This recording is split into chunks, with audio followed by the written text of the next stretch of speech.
Firstly, take the tray out from the oven. Next, wipe the residue with paper towels.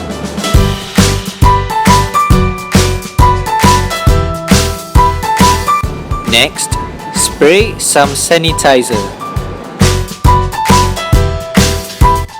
Lastly, wipe the tray with a clean towel.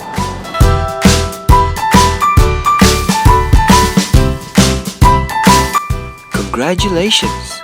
You have completed cleaning microwave oven. Now, you can click on the video to repeat, or you can click on the next button for the following topic.